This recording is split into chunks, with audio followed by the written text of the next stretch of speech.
So what defines you? So you're obviously a business owner. I know you're a Christian. I know you do a lot of things. What defines you? Well, I was talking about family, faith, fitness, and finance. And I think when my mom and dad got a divorce when I was 7, I decided I'm never going to let money get in the way of my life and my family, because I watched my mom and dad fall apart, argue about bills, scream at each other. So I said, I got to fix this. It's got to get out of the way. It took a long time to never have money. No one gave me anything. And no one gave you anything. I didn't want anything. I'm happy nobody gave me anything. No one gave me a dime. No one paid for my college. Nobody said, here you go. My mom and dad got me in sports and they could buy me like clothes to wear to school. But as far as like, you're on your own, buddy. And I'm glad that happened. So what I would say is I had to go hard at the finance. Then I realized I need to get closer to God. I need to talk to my friends and family and call mom. And I need to get in shape. So, and then I got to work on my future self, which is education, reading books, podcasting, going to seminars, getting coaches. So I don't really know if anything necessarily defines me, but I will say I do try to pay it forward. I do try to help everybody out because I've been helped out a lot. And sometimes I'll tell you this, the hardest part of my life has been learning how to say no, because I say yes to too many people and I'm screwing over my coworkers and my mom and dad and my sister and my niece and nephews and my girlfriend. When I say yes to somebody, I'm saying no to 10 other people. To be able to, but I don't like to be rude. I try to give somebody help me out. So I just say I'm paying it forward. But then I realize I didn't even make time for myself. So I don't really know what defines me. I'll just tell you guys right now, Dmitry, I give 110% at everything I do. I hate to lose. This little wristband right here says aspire to be number 1. I don't know what second place is. Lance will probably say the same thing. I don't want to come in second place. There's no participation trophy. So I'm very hard on myself, so I get a little bit hard on my team. But I say, guys, listen, no one's going to be harder on anybody but me on myself. So just understand, I'm trying to be nice to you. I'm trying to have gratitude, but I feel like we're in constant competition with everybody, and I can't change that. Do you think it's healthy? I get criticized a lot. We have a workout on the beach this morning, 6 a.m. We have like 40 guys, and I did like lunges, plyometrics workout, and I did sprints, and I won. I beat everyone. We did like heats, and it was fun. Like I love competing, and I torn my hamstring. I'm limping now. Like 3 steps before the finish line, the final hit. So we're like, did 5 guys run? Like two goes to next hit, 3 out, and 3 steps left. Sharp pain. I still finished, and I got number 1. And it's important for me. Like I don't know, I'm the same way. But all my life I've been criticized that I'm too competitive. I push people too hard. What do you answer to the critics who say you push people to their limits? Well, I hear that from every entrepreneur. They call me up and they say, this is my downfall. I'm never happy. I'm never happy. And I'm like, Review is like that. A lot of guys are like that. even if you set the most massive record, you expect more out of yourself. Is just, I think there's times you got to slow down, smell the roses. Do you ever tell you're married? Yeah. How often do you tell your wife you love her? All the time. Like a couple times a day? I don't know if it's a couple. Maybe once a day. Probably. Just, okay, so Sure. humor me here. So do you ever argue? Have you ever argued with her before in your life? Yeah. When you argue with her, does she think you're that you hate her? I don't think so. Because you told her you love her a lot. Yeah. Probably way more than you argued with her. She knows you love her. Even though you might not agree and you might want to work on something.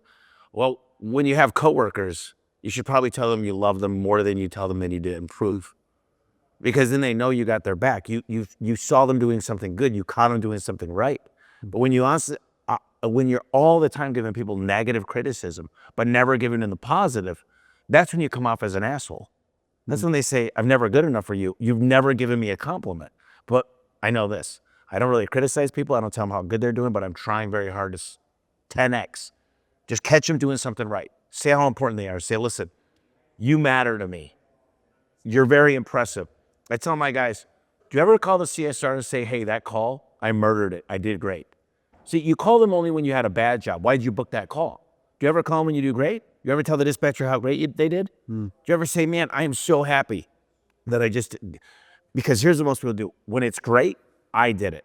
When it's bad, they screwed it up. first thing you got to do real quick is if something goes wrong, look in the mirror and say, it's my problem.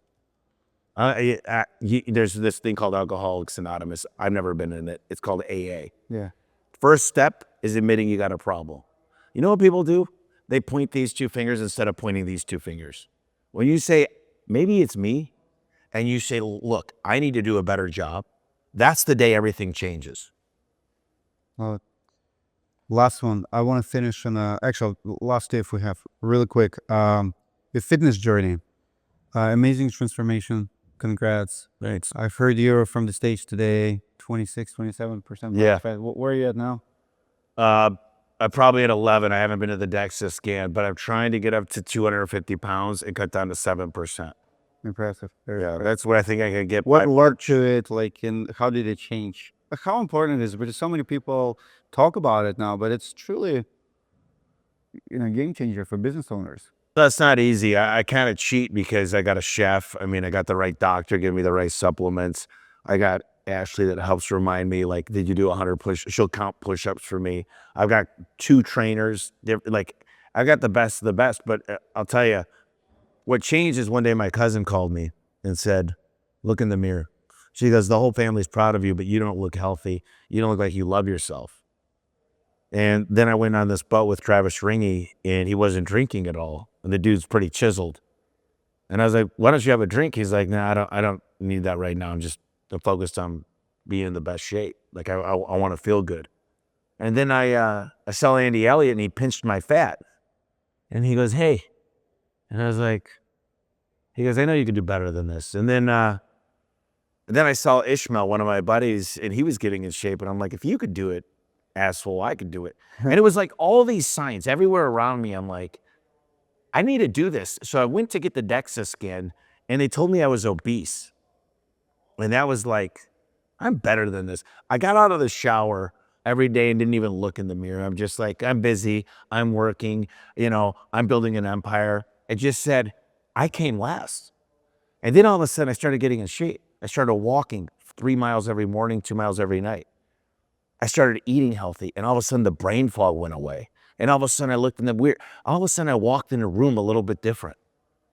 And I haven't felt that way in like 15 years. Now I walk in, and I'm like, yeah. And it just, I'll tell you, the clear mind, the belief in myself. And what I noticed, my COO just lost 45 pounds.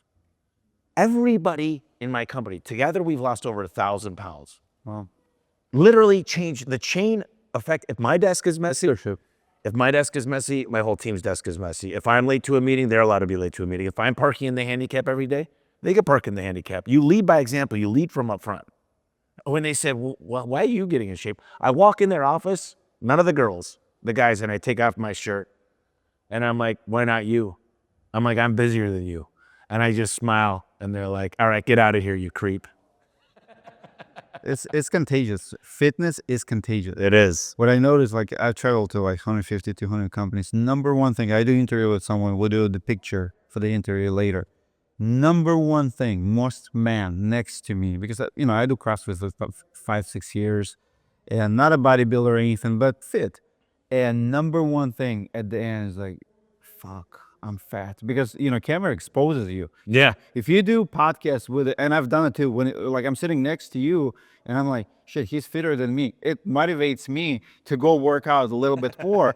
But I'm that for many people. And number one comment from man is like, I'm rejoining gym tomorrow. I'm not gonna look like that anymore. They're embarrassed of the interior because they see the image. They see that, alpha, right? It's like, business is like, well, if this guy can, I can.